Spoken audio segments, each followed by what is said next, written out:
Greetings. These days, when one looks at discussions between One West Israelites and people outside of the One West spectrum, or especially people who don't identify as Israelites at all, a subject that comes up from time to time is Deuteronomy 23:7, which many feel is at odds with the One West view of Edomites.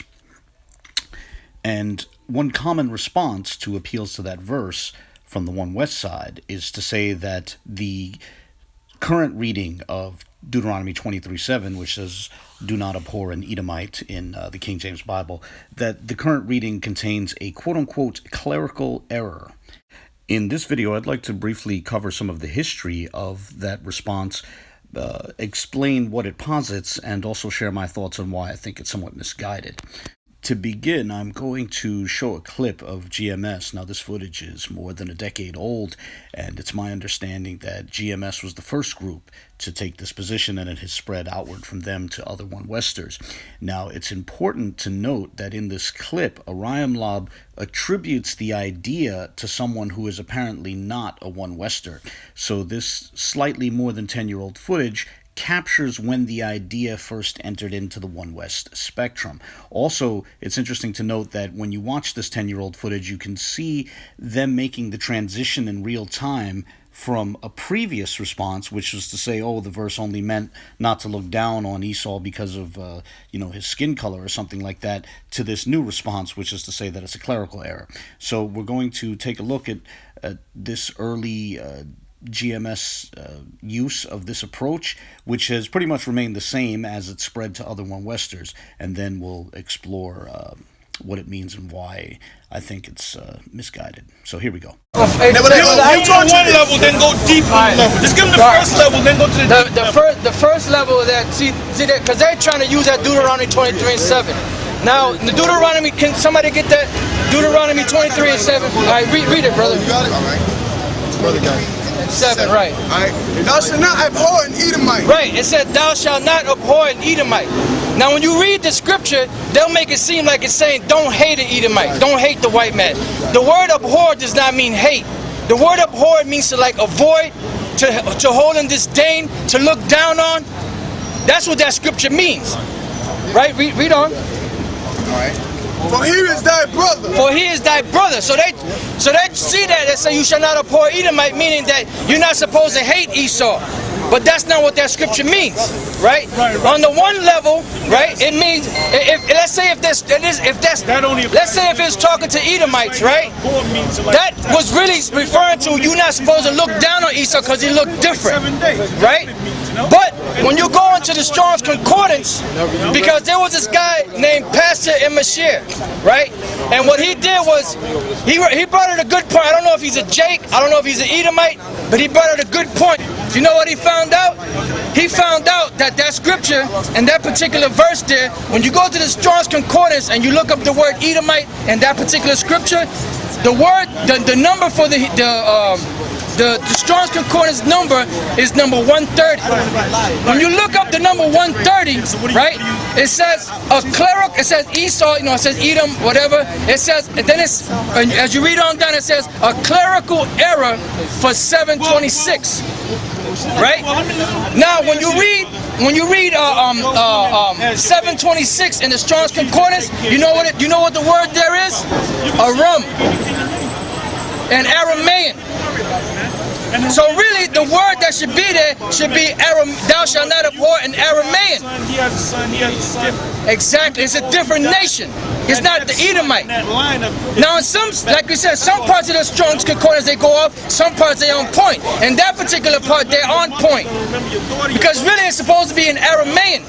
Okay, now, full disclosure, I personally am not a big fan of making recourse to Strong's Concordance, but nonetheless, since that's what Oriam Lob was appealing to, and since that's what everyone who takes this approach appeals to, let's take a look at Strong's Concordance. On your screen is the actual entry for number 130, Hebrew entry, Hebrew word number 130, H130 in Strong's Concordance. Now, recall that Oriam Lob said that text states that it's a clerical error for number 726. When you look up the number 130, right, it says a clerical error for 726. However, Oriam Lob was mistaken. That's not what the text states. What it actually states at the end of the entry is simply C 726. At the entry for Hebrew 130, there is no reference to number 130 being a clerical error for number 726. That said, let's take a look at Hebrew entry number 726, or number H726.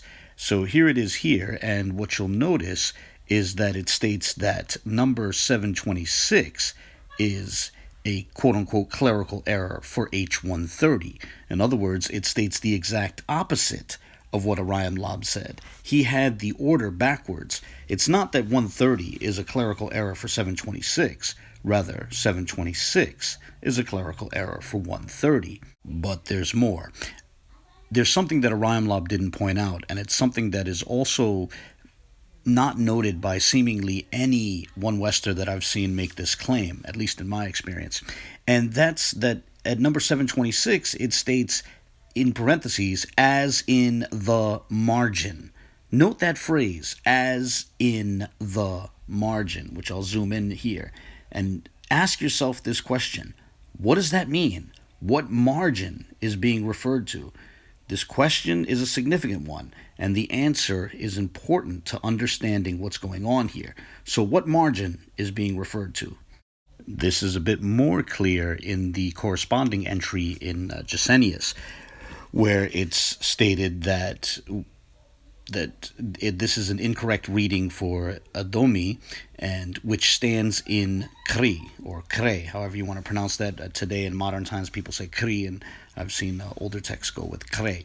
But whatever the case, just as the entry in Strong's Concordance says as in the margin, this entry in Gesenius refers to Qere, or Qere, and that begs the question, what is that referring to? What is that Kuf Resh Yod referring to? What's being referred to pertains to the concepts of Kethib and Qere. Now, again, in modern times, a lot of people pronounce it Qere. I hope I'll be forgiven for pronouncing it Qere. I'm not any sort of expert in anything. Whatever the case, this pertains to the Masoretic text from which the Old Testament of most Bibles are translated. And Kethib refers to the main text, what's written in the main text of the Masoretic text.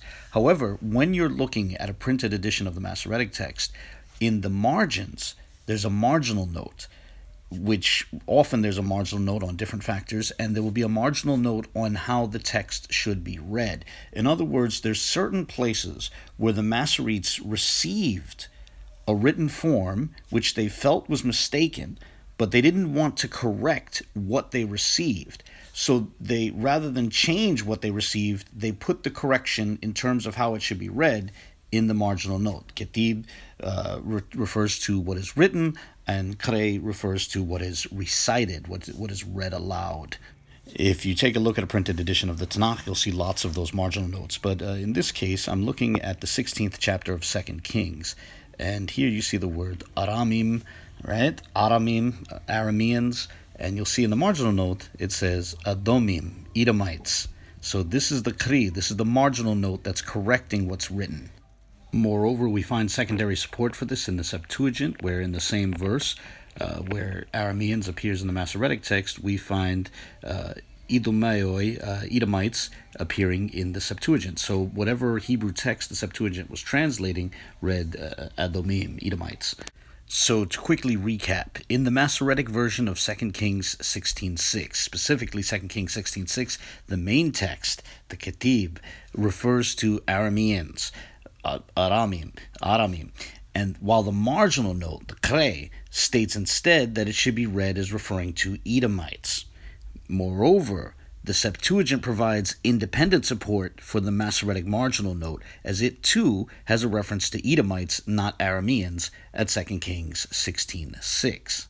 So this is what Strong's Concordance and Gesenius' lexicon is referring to when it states that H726, a specific rendering for Arameans, is a quote-unquote clerical error or incorrect reading for H130, Edomites. In other words, Edomites is the correct reading for 2 Kings 16:6 based on the marginal note on the Qere in the Masoretic text. Now, you won't find a corresponding situation with the Masoretic reading of Deuteronomy, which is where we're at, specifically the 23rd chapter.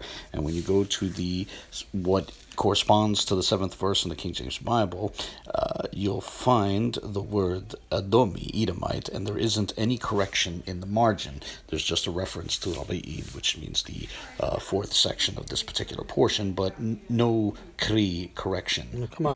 So, too, when you turn to the Septuagint version of Deuteronomy 23, what you find is the word Edomites. So, in the Septuagint, whatever ancient Hebrew text the Septuagint was translating read Edomites, Edomite in the singular in Deuteronomy 23:7. So, in conclusion, Oriam Lob, as well as subsequent one-Westers who followed his lead, have it backwards. Strong's Concordance was referring to specifically Arameans in specifically 2 Kings 16:6 being incorrect as per the marginal note in the Masoretic text. This does not in any way give any license to people to just arbitrarily declare Edomite in the singular in Deuteronomy 23:7 to be wrong. In order to correct a reading, in order to change a reading, you have to have some sort of manuscript support. In the case of 2 Kings 16:6, we have the marginal note in the Masoretic text, and we have the reading in the Septuagint. There is no such support in favor of changing the text in Deuteronomy 23:7. Therefore, the one-Westers who take this approach and claim that Deuteronomy 23:7 contains a clerical error are simply flipping the logic of Strong's Concordance on its head, and they're putting it in reverse. They have it backwards. They have it wrong, essentially. And they need to understand that their position does not have the support that one finds for what Strong's was actually referring to. Now, in my experience, when this has been explained to one-Westers who tried to assert that the clerical error appears at Deuteronomy 23:7, they attempt to respond to that by asserting that they can correct the reading based on what makes sense to them personally. But I have to say now, anticipating others making that sort of objection, I have to say now that I'm sorry, it doesn't work that way. If you're going to propose a different reading for a given biblical verse, you have to present some sort of textual support, whether it be a marginal note from the Masoretic text or an alternative reading in one of these ancient translations like the Septuagint or the Vulgate or the Peshitta, something like that, or some sort of manuscript evidence. But in the absence of any of that support, you have no justification for asserting that a clerical error appears in Deuteronomy 23:7, 23rd chapter, 7th verse. On that note, I look forward to the comments of others, and as always, God bless.